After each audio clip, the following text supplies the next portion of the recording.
A visitor to the Isle of Portland today will approach along a road built into a causeway of pebbles, known as Chesil Beach.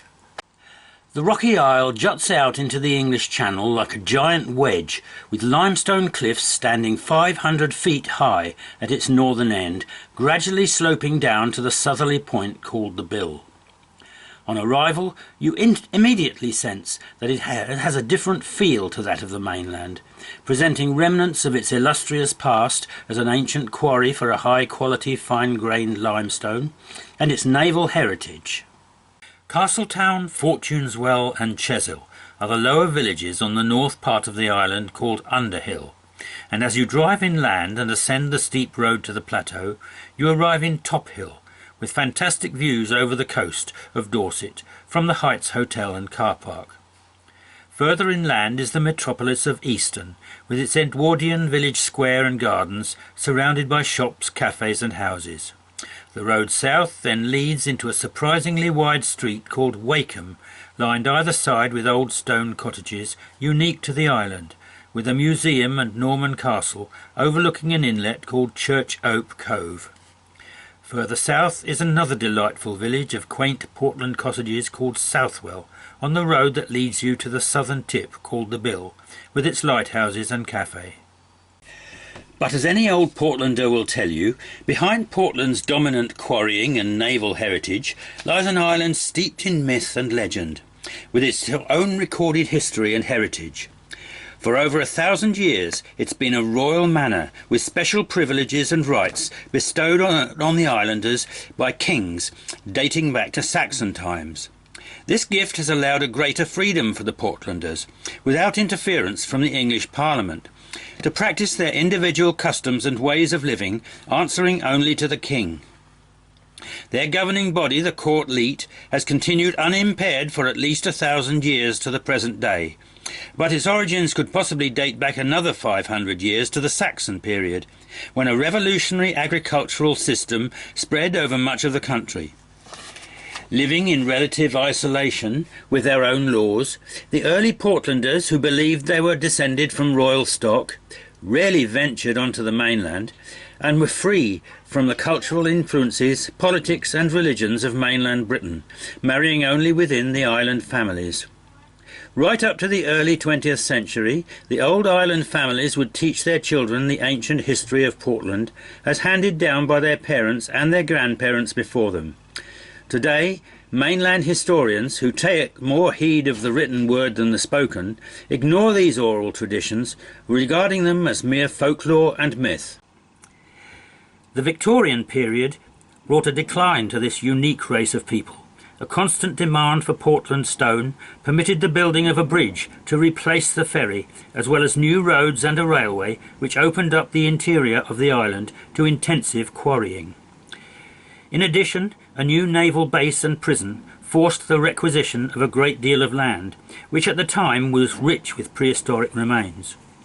The resulting population increase of outsiders, called by locals Kimberlins, diluted the old Portland bloodlines, and many of their ancient customs and practices disappeared. I discovered that at least 6 stone circles, several standing stones, and many burial mounds stood on Tophill, between the Heights Hotel and Easton. Sadly, after quarrying, only island place names and traditions recalled the great monuments associated with the Neolithic, Bronze Age and Iron Age peoples. Considering the size of Portland, only 4.5 miles in length and 1 3/4 miles wide, the abnormally large number of ancient monuments speaks volumes for its former sanctity. Long ago, this impregnable headland had only 2 places for landing, one a lagoon called the Mere, at the northern extremity of the isle that became a Royal Navy air station, then a marina, and the other being an inlet halfway down the eastern coast called Church Ope Cove. It's certain that the geography of Portland would have appealed to the prehistoric inhabitants living in this area as a strategically safe sanctuary for religious practices or trade.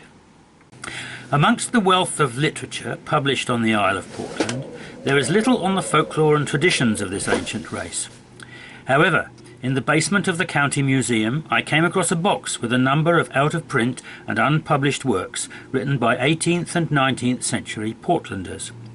Mrs. Clara King Worry, formerly Clara Jane White, 1856 to 1940, a well-known authority on island folklore and customs, inherited a legacy of Portland traditions from her grandmother Elizabeth White, formerly Pierce. After reading them, it was also clear that many of the old Portlanders revered their island with a deep understanding of its mystery and heritage that reflects a sense of spirituality and enlightenment. On the coast southeast of the Heights Hotel is the Grove, a place revered by the old Portlanders. Here stands a large foreboding Victorian building made of Portland stone, formerly Portland Prison and now the Young Offenders Institution. In 1847, locals protested at the destruction of the Druid Circle to make way for the hastily built prison that was to house the convict workforce, brought to the island to build the breakwater. Later, the sacred stones became a rockery in the garden of the prison governor's house, but later removed to the sea wall because of their pagan associations. In 1840, a few years before the building of the prison, the travelling antiquarian Fido Lunetz visited the Grove accompanied by a local surgeon. There he found an ancient British earthwork on the cliffs at the Grove, now destroyed, called Arran's Green, where a local tradition says a great battle took place. Directly below it, in the weirs, they could see the remains of some circles, with stones measuring 5 to 6 feet square, and a cromlech with a capstone that measured 18 feet long, 6 feet wide, and 4 feet thick. Today, the sea wall, opposite the end of Grove Road, contains some unusually large weathered stones. There are also megalithic stones in the wall along Eastern Lane that stand out among the smaller ones in areas known to have had stone monuments. Elizabeth Pierce mentions that the locals or quarrymen were superstitious of these stones, so perhaps when they quarried the area they refused to break them up and risk the wrath of the Druids, and so preserved them close to where they originally stood.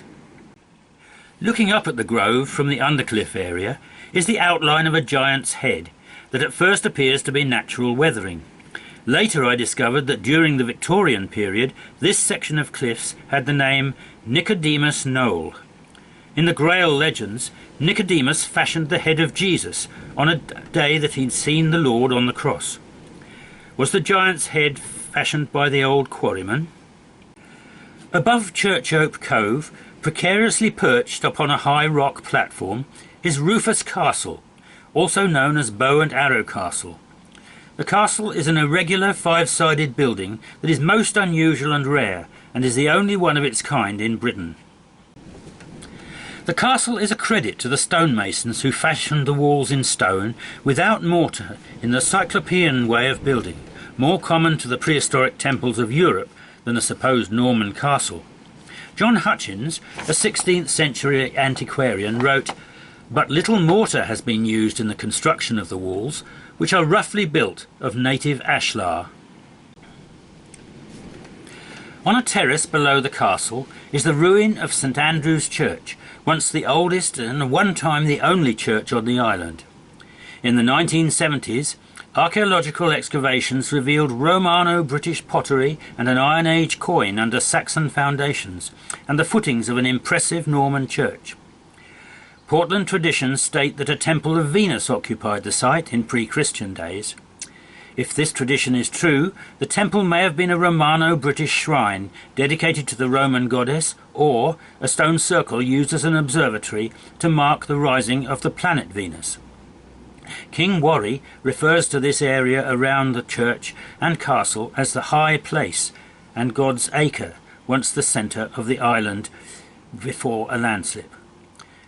Clara King Worry writes in the High Place in 1908, "Roughly this place, High Place, is still central as regards north and south, though it ceased to be equidistant between east and west after the great cataclysm about 1100 AD, when the undersea earthquake which wrought havoc in the Channel Isles, fortunately confined to a small place, found its vibrations felt on the opposite shore, and caused the disappearance of half of Portland on the southeast.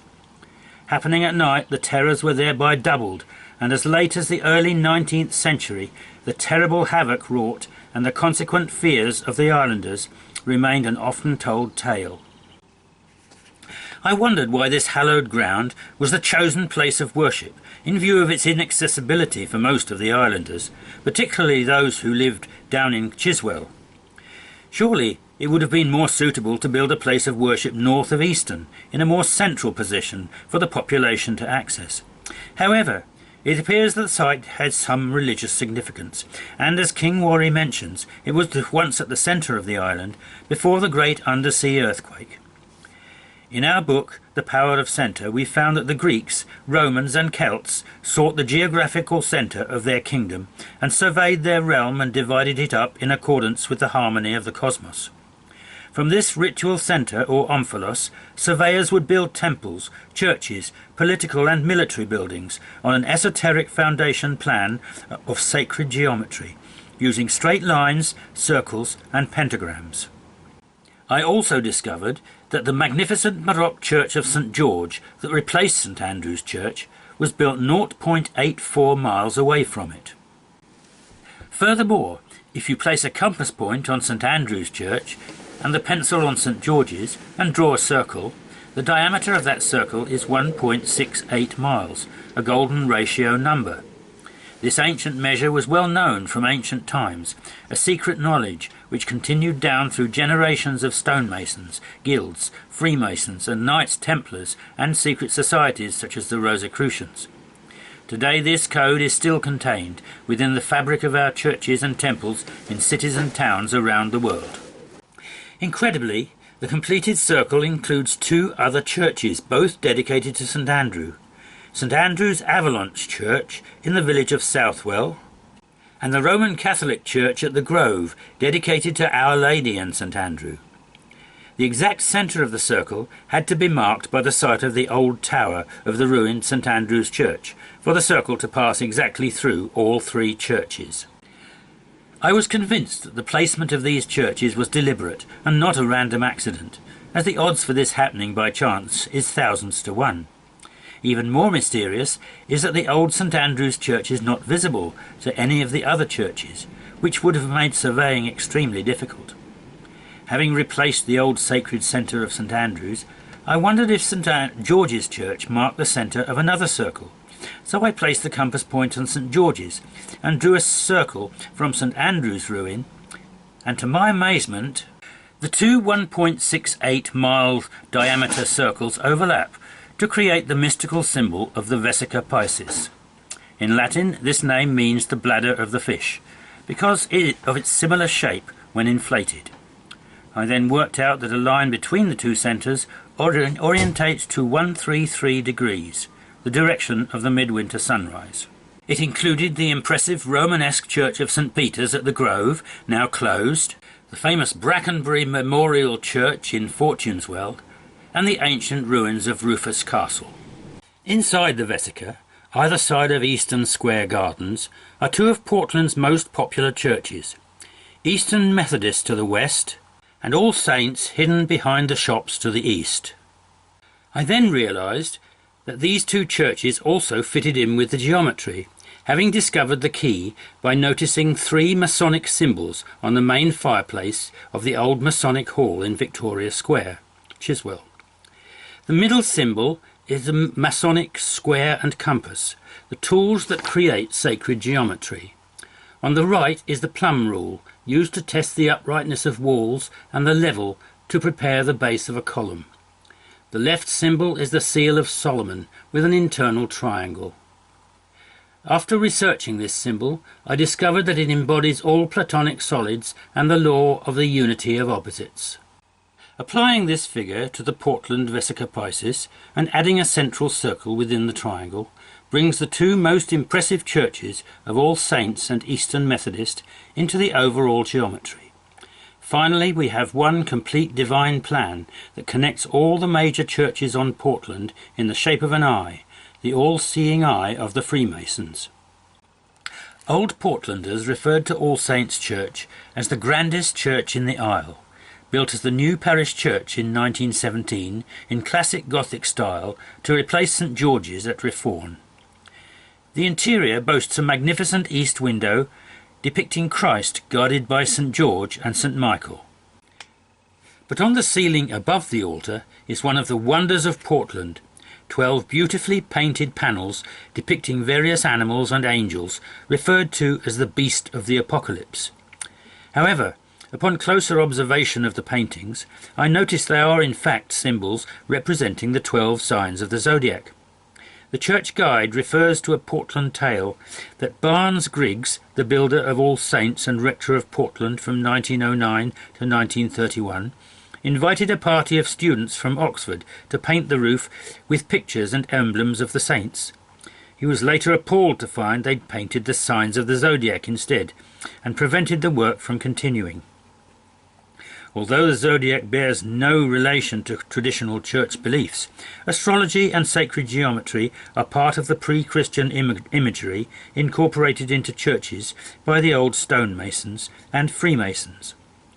Moreover, painted signs of the zodiac can be found on the ceilings of many Masonic lodges throughout the world and represent the progress of the sun through each sign, or the 12 steps of the Freemason, with each sign having a mystical interpretation.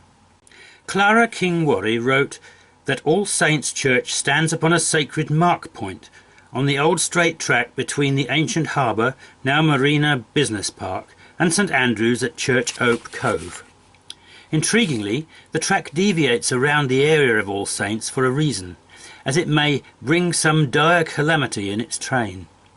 She also added that on this spot may have been a barrow used as a sighting point to help determine the position or maybe the rising sun or of some particular star, an all-powerful factor in Neolithic and even latter days. She also discovered an alignment or ley passing through All Saints, starting from the East Cliffs at a stone circle visited by Warry on many occasions at the end of Grove Road, and later seen at the bottom of the weirs after a cliff fall. The next site on the ley was another stone circle in what is now the prison governor's garden, through All Saints Church to Blacknor Fort on the West Cliffs, once the site of a beacon and an Iron Age enclosure. This line more recently passes through the archaeological site on Western Playing Fields, where round buildings were found dating from the Roman period. I calculated that this ley is indeed orientated towards Beltane sunrise, an important prehistoric and Celtic solar festival. Considering Clara King-Warry wrote The High Place around 1908, her concept of a ley was way ahead of its time, as it was before Alfred Watkins had his revelation in 1921. On the west side of Easton Square is an impressive Methodist church built in 1906. Inside its spacious interior is a finely carved frieze below the pulpit depicting Leonardo da Vinci's famous mural of the Last Supper. In 1914, a journeyman craftsman called Shepherd, a highly skilled stonemason, carved the pulpit scene in situ from a single block of Portland stone, with such astonishing detail that I consider it a real treasure. He also carved the Ascension over the front porch. According to some authors, the figure seated next to Christ is Mary Magdalene, an idea made famous by the book The Da Vinci Code. I found it fascinating that within Portland's landscape, Vesica, the womb of the goddess, I find the perfect representation of the divine feminine.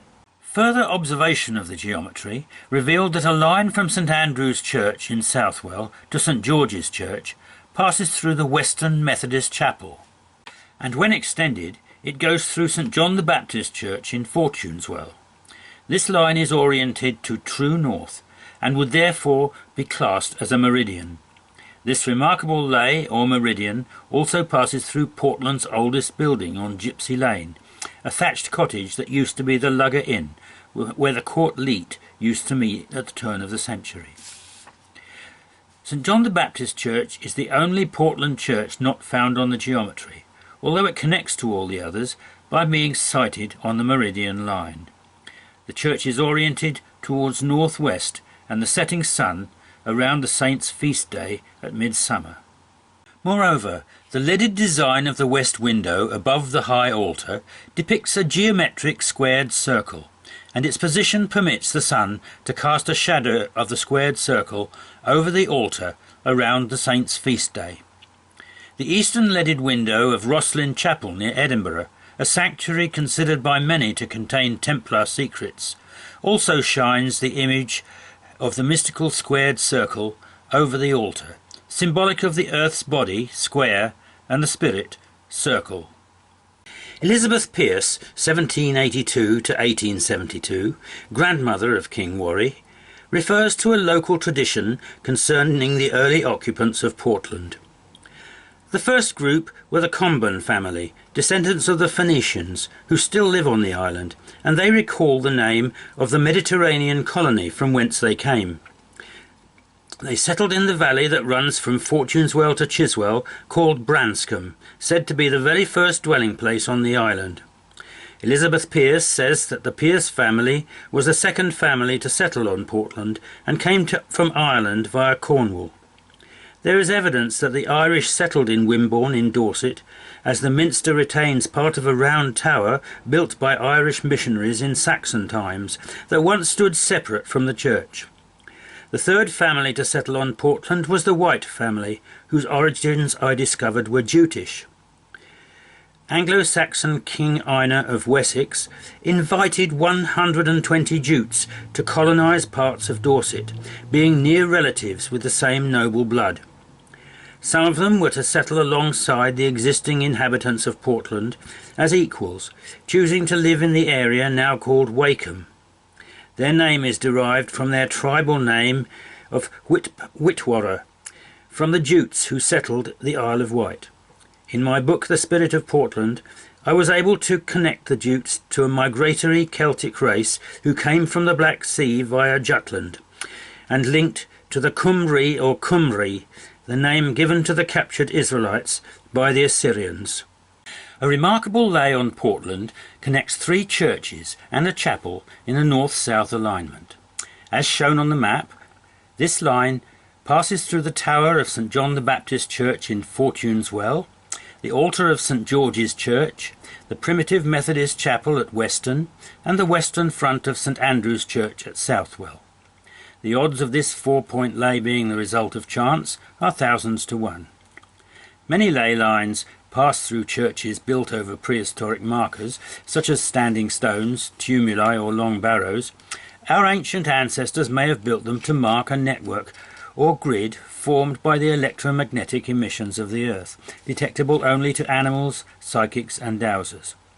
However, some of these alignments may have been lines of sight towards the horizon to mark the rising of a particular star, or, as previously discovered, part of a divine geometric plan devised by ancient and modern geomancers to link their holy places.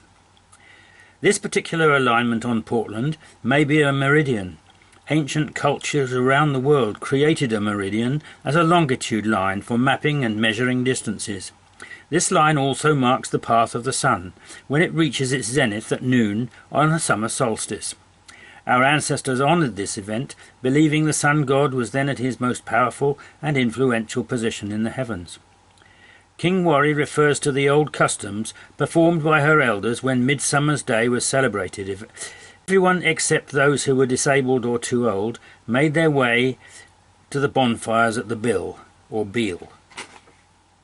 The 4 main churches have different dates of construction: 1754 for St George's, 1839 for St John's, 1850 for the Methodist Chapel at Weston, and 1879 for the Avalanche Church at Southwell. I believe this line corresponds to a Victorian Masonic plan to align the churches along with St George's to this important solar orientation. Freemasons herald St John the Baptist and later St John the Evangelist as patron saints of their order, their feast days becoming major Masonic festivals throughout the world.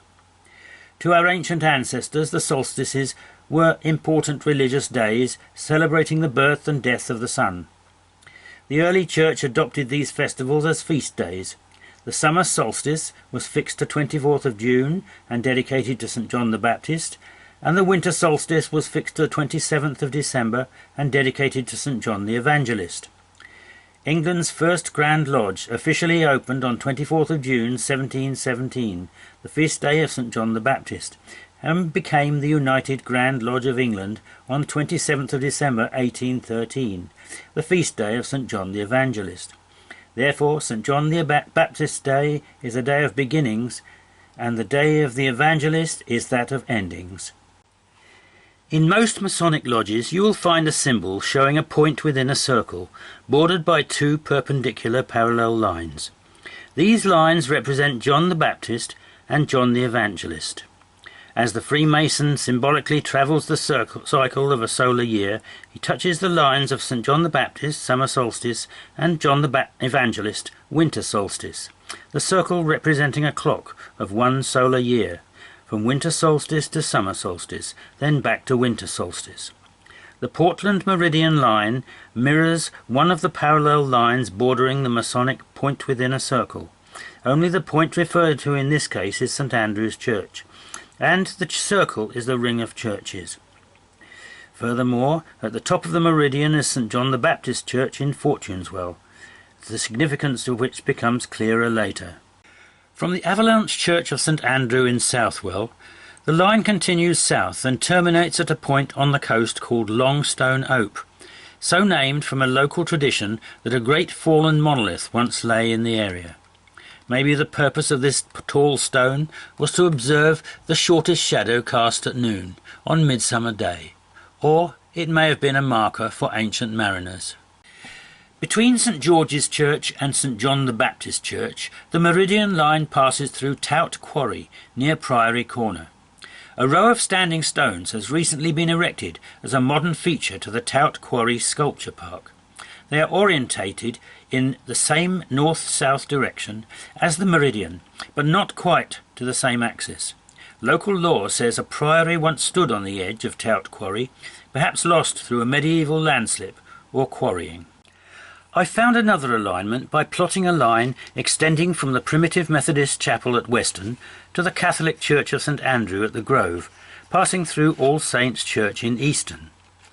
As the diagram shows, this line is 36 degrees east of a line drawn from the Western Chapel through the tower of St. George's Church to the Jehovah's Witness Hall in Maidenwell. Knowing that this angle is associated with the five-sided figure called a pentagram, I followed my instincts by placing a protractor on St. George's Church, drew a line of 72 degrees and found that it joined the other alignment on the south side of All Saints' Church, forming exactly one arm of a pentagram, known as a golden triangle. Curiously, the precise spot where the line from St. George's meets the Church of All Saints was until recently a lawn outside the south door, now the site of a new extension named the Millennium Wing. The line from St. George's to All Saints also passes through the site of the Gospel Hall and along the frontage of the terraced houses on Reform Street. The shorter side of the triangle between St. George's and All Saints is proportionate to 1.618 of the longer sides radiating from Western Chapel. This is the magic ratio referred to as the golden section. This, like pi, was a mysterious ratio used by the ancient Egyptians and Greeks, and later by the architects and artists of the Renaissance in their buildings, music, astronomy, poetry and paintings. Its purpose was primarily to create a pleasing and harmonious effect. The Fibonacci series is a famous mathematical model of the golden section, named after the 13th century Italian mathematician Fibonacci. His series of numbers 1, 2, 3, 5, 8, 13, 21 can be found in the ratios and proportions of many natural patterns, such as the pads of a cat's paw, and the arrangement of leaves on a plant, and the spirals of a snail's shell. The early 20th century Swiss pioneering architect Le Corbusier attempted a revival of this ancient proportion in a modern building design of the time, using a modular system based on the golden section. He claimed that the proportion of a perfect human form, standing 6 foot tall, embodied the golden section, and if buildings were constructed in accordance with these proportions, they would be both beautiful and well adapted to human needs. Using an accurate ruler and protractor, I extended the golden triangle to form a 5-pointed star, pentagram. I was amazed at the number of now familiar churches placed on the lines of this geometric shape. St. George's, the Methodist Church, now a Jehovah's Witness Kingdom Hall in Maidenwell, the Brackenbury Memorial Church at Fortuneswell, the Church of Our Lady and St. Andrews at the Grove, All Saints Church at Easton, the Primitive Methodist Chapel at Weston. When I joined the apexes to form the sides needed to create the shape of a pentagon, another former Methodist church at Chesil, near Mount Owl, appeared, together with a former chapel in Weston, now a private house, but once the site of the oratory or parsonage at Wakeham. A stone circle that once stood in the grounds of the prison governor's house may also have been included in this figure. I then drew a line from All Saints Church, situated between the lower legs of the pentagram, called the crux, to the northerly apex, the axis of the pentagram which lies just behind the police station on the old zigzag road. To my surprise, it passed through the Salvation Army Hall at Easton and St. John the Baptist Church in Fortuneswell. The exact centre of the figure is opposite the Drill Hall on Easton Lane, where ancient stones once stood in Victorian times. I calculated that 7 churches and the old sites of the priory and the parsonage fall right on the lines of the completed geometry, as well as the burial mound or barrow behind the old driftwood gallery at Chesil. Strangely, only one of the arms of the pentagram incorporates a place of significance, the Primitive Methodist Chapel in Weston. The 2 eastern arms are in areas of scree called the weirs, situated below the cliffs. The western arm reaches out into the sea by 1/3 of a mile, and the northern apex is on a housing estate on the old zigzag road that leads to the Verne prison. At first this was disappointing. However, many of the lines of the pentagram feature the older sites such as stone circles and barrows. There is a possibility that ancient earthquakes and landslips discussed earlier destroyed a building or monument sited on one of the eastern apexes. Alternatively, markers on the apexes may not be as crucial to the geometry as I thought, as it is the sacred distances and ratios between the churches that are the most significant aspect of this landscape design. All Saints Church at Easton, with the zodiac ceiling, with a mark point referred to by King Warry, seems to be a key point on this figure, lying at the crux between the lower legs of the pentagram. Perhaps this site, like the others I've found on the island, was a site of ancient festivals. In fact, there is a clue in the dedication of the church. The Festival of All Saints is held on 1st of November, also known as All Hallows or Hallowmass, Hallows meaning saints and Mass meaning Mass, a feast celebrated to honour all the saints. The eve of All Hallows or Halloween is the day preceding it. The origin of the Western Festival of All Saints dates to 13th of May, AD 609 or 610, when Pope Boniface IV consecrated the Pantheon in Rome to the Blessed Virgin and all the martyrs. The feast of the Dedicatio Sanctae Mariae ad Martyrs has been celebrated in Rome ever since. It continued to spread throughout Europe until the date of the festival was universally changed to 31st of October by Pope Gregory III, AD 731 to 741. However, the Irish continued to maintain the original date of 1st of November for many years after the festival period of Samhain, a pre-Christian feast which honoured the dead as well as celebrated the Celtic New Year. The festival of Samhain later became a Christianized celebration of All Saints. In many countries around Europe, All Saints' Day is celebrated by the lighting of candles and making offerings, such as flowers for the dead. The mark point may have once been a sacred site, such as a barrow filled with the bones of the dead.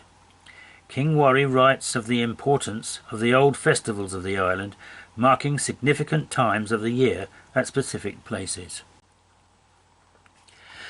The Underhill parish of St John the Baptist in Fortuneswell is one of the 5 major churches on Portland. Even though it doesn't feature in the Vesica geometry, its positioning on the axis of the pentagram as well as on the meridian line makes it significant. Built in 1839, St John's Church, established by the Church of England, provided a place of worship urgently needed for the Underhill community after the decline of St George's Church. The site chosen was so steep that a foundation platform had to be built into the hillside, giving the church an unusual southeast orientation, instead of the usual Christian east-west. The situation of the high altar in the sanctuary is curious. It's placed higher than the main body of the church.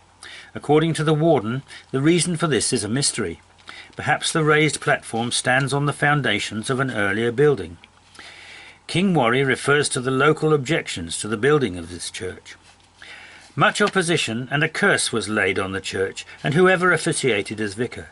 By whom and what nature exactly I don't remember, but curiously enough, up to recent times, the church has not had a happy history in one way or another, and I have often heard the old curse referred to in jest or earnest.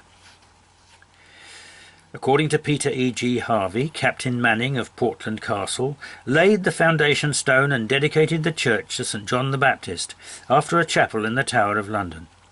This is probably another tall tale, as the chapel in the White Tower, one of the oldest in England, is dedicated to St John the Evangelist.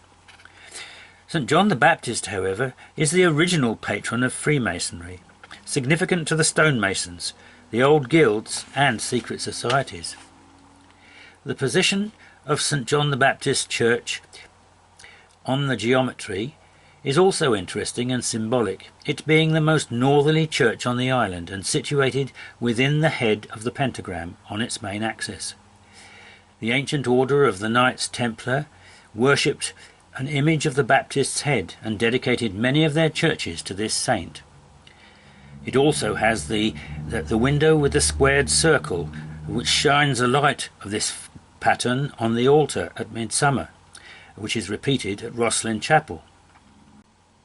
St John's Church also boasts a beautiful rose window above the altar, depicting mystical scenes in stained glass of the crucifixion and resurrection. One window depicts Christ with Mary Magdalene in the Garden of Gethsemane, with an angel appearing in the top corner, presenting the Holy Grail. Because the pentagram has occult associations, I wondered if the landscape pentagram I found held a more sinister connotation as regards Portland's links with witchcraft. However, I found the true meaning of the pentagram was in fact very sacred and spiritual. John Michel describes the pentagram as being associated with humanity, seen as the human body with arms outstretched and legs apart. The associated god was Hermes, the medium of revelation and keeper of mysteries. Christian mystics made the pentagram an emblem of Jesus, who divided 5 loaves to feed 5,000 people, and who represents the archetypal man, with 5 senses and 5 fingers to each hand. The human figure in the pentagram, known as the Vitruvian Man, made famous by Leonardo da Vinci, represents the divine proportions of man within the ratio of the body parts. For example, the distance from the top of your head to the ground is proportional to the distance from your belly button to the ground by 1.618. This measure also equates to the building blocks of DNA, and is the divine blueprint of life, love and beauty. People surrounded by a measure that conflicts with the golden section are living out of harmony and balance with their environment. The medieval stonemasons who built the Gothic cathedrals around Europe also used the pentagram in their designs, as it is the greatest expression of the golden section. The 5-pointed figure also characterizes the planet Venus and the path she takes across the heavens during an 8-year cycle. According to my findings, 5 seems to be a key number on Portland, a 5-sided figure in the landscape marked by churches, 5 main towns with 5 ancient symbols marked on a reeve pole, 5 island saints, 5 Masonic lodges, 5 main churches, and a 5-sided castle with 50 steps leading down to the ruins of St Andrews. References to temples of Venus on Portland gave me the idea that the island may have been a centre for the worship of the planet or the goddess Venus. Ancient descriptions of Venus referred to a star that smoked, or as having a beard and horns, suggesting the planet may not always have appeared as it does today. Long ago, in an age when skies were clearer, the situation of Portland jutting out from the south coast would have greatly enhanced the viewing of Venus. The ancient megalithic priests would have been able to observe the spectacular risings and setting into and out of the sea, marking them with stones to calculate her cycles over the years. This knowledge may have continued with the later Druids, who depicted an upside-down crescent horn of Venus, as seen in her moon-like phases, on standing stones. With today's polluted atmosphere, it's difficult to see the crescent Venus without using binoculars. Artemis, Ishtar, Anath and Isis are all horned deities associated with this planet, and I wondered if the ancients were also concerned with the horned shape of Portland, sacred to the planet. Besides the Venus temple traditionally believed to be at Churchope Cove, as King Warrior records, there may have been others on Portland.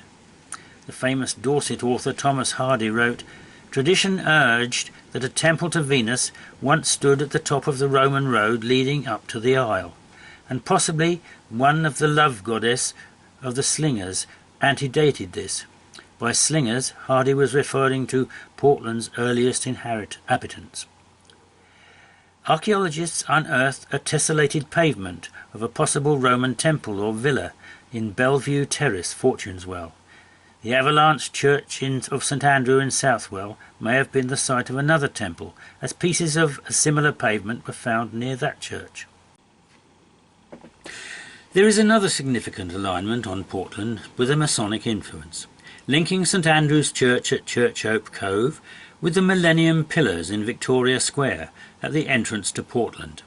These columns are carved to look like beacons, erected as the gate to Portland. Other sites on this line include the ancient oratory or parsonage, the Bible Christian Chapel in Wakeham, now destroyed, the Parish Church of All Saints and another Methodist chapel at the bottom of High Street in Chesil. The line also passes alongside the Masonic Hall before going through the pillars. The two pillars are a significant Masonic symbol found in all Masonic lodges around the world, representing the ancient pillars that guarded Solomon's temple.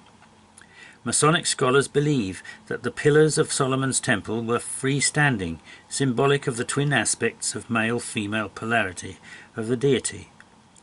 The builder of the temple, the Phoenician Hiram Abiff, may have copied them from his home city of Tyre, where reportedly two pillars stood at the entrance to the Temple of Hercules, fashioned in gold and emerald. The inclusion of the Masonic Hall and the twin pillars on a line to the old Mother Church of St Andrew at Churchope Cove seems to support my theory that Freemasonic knowledge is responsible for some of the alignments and geometry on the island. The distance that separates the churches, or the radius of the circle, as mentioned in Chapter 4, is approximately 0.85 of a mile. The diameter of the circle is therefore 1.7 miles. The radius is close to an ancient Greek mile of 1,388 metres, or 0.8626 of an English mile. Why the Portlanders chose such a measure between the churches has so far eluded me. However, the closeness to the ancient Greek mile may suggest some foreign influence from the Mediterranean. Looking at aerial photographs of the island, I noticed the outline of a colossal human figure shaped from field boundaries, footpaths and roads. The seemingly giant male figure has both arms held above his head, in the classic posture of invocation, found in many early depictions of gods and goddesses in the act of summoning spirits. 3 of Portland's great fields and their ancient boundaries make up the main portion of his giant body. I also discovered that most of the ancient sites and places of importance on Portland play a vital role in the makeup of this landscape figure. The island has numerous layers of hidden symbolism that permeate the island, Like many of the terrestrial zodiac figures around the country, the Portland giant has evolved from the forming of paths over a long period, guided by the hand of man, to the Olympics in 2012, when new roads through a quarry completed the outline of his head. The Celts, who revered the islands that surrounded Britain, gave each of them a specific deity, protective spirit or genius loci, which were honoured at solar and lunar festivals throughout the year. Perhaps the early settlers of Portland noticed that the unusual crooked shape of the island resembles the bill of a crow, to which the Romans attributed their god Saturn and the British Celts to Bran. Bran is a common name on Portland, having a prehistoric burial mound and 2 valleys named after him. According to the old British tales, Bran is a giant. Perhaps the giant landscape male figure represents Bran, and therefore the genius loci, the spirit of Portland.